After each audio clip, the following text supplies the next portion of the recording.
guys, magluto tayo ng kinamatisang pork. Try natin ito. Bagong luto ko. So ayan, pork belly yung gagamitin ko. So ayan ang ating ingredients. May kamatis. Ayan. Hiwain ko lang malaki yung kamatis ko. Ayan. Try ko lang to. Ayan, may sibuyas tayo. Maraming sibuyas. Ayan, hiwain natin natin. Hindi na kasi madurog din yan. So ayan. So parang natin yung ating pork belly. Sa kamatis at kabawang sibuyas. So madurog din naman itong sibuyas. Hindi kailangan hiwain siya ng pino. Ayan. Ayan ang nakarating. Ano tayo? Bawang.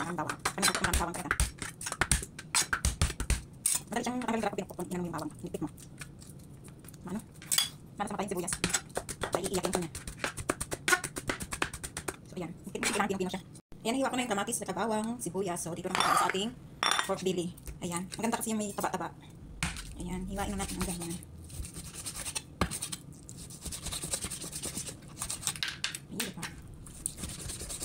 Yung tama lang yung laki para madali lang maluto din. Madali pa lang butin. Yung mapuro na yung akong kutsilyo guys. Kailangan ng hasain. So ayan na, may taba, may laman. So masarap talaga yung pork belly. Tapos naglagay din ako ng puro laman lang para pag, kung ayaw ng medyo may taba, so may laman siya. Ayan. Ganito lang, i-cubes ko lang siya. So ayan na guys. Ito yung ating ingredients. Tapos meron akong hoisin na tawag dito, hoisin sauce. Ayan, ilagay ko rin yan. Tapos ipisa ko lang siya, palambutin lang dyan sa kamatis, sibuyas at saka bawang. Tapos meron niyang soy sauce mamaya. Kaya iluluto ko na siya. Para agad ang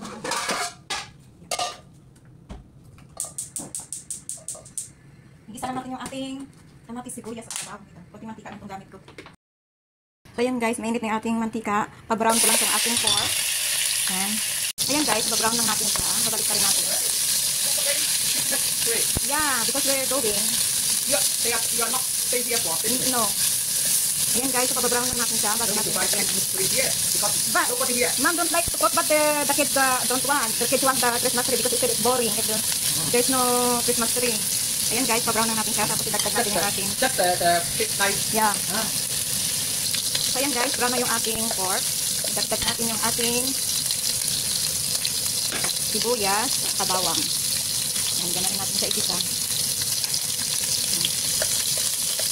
Ayan, dyan ko na rin yan ginisa yung ating bawang at sibuyas. So, bagong luto ko ito para paraan ko lang ito para maiba naman.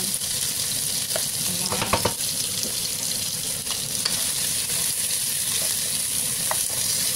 Ayan, haluin natin. Isagdag natin yung ating kamatis. Ayan.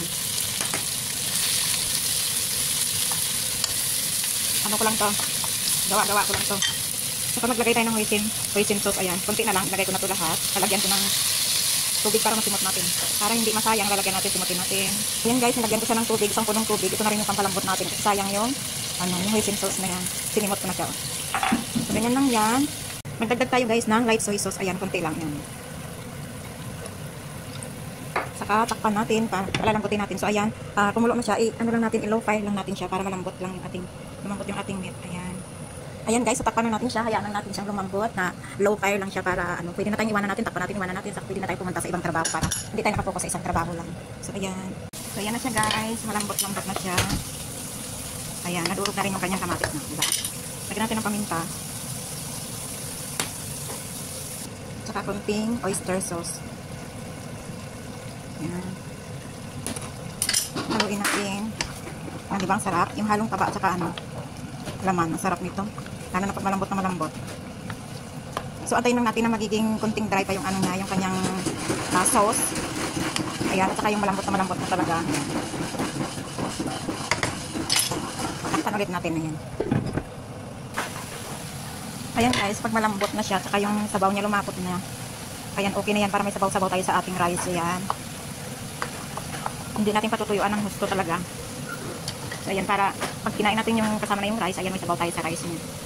Yummy. Tikman natin. Pag kulang pa yung lasa niya, dagdagan nyo lang ng asin o kaya depende sa inyo, kaya dagdagan nyo ng tawag dito, ng oyster sauce.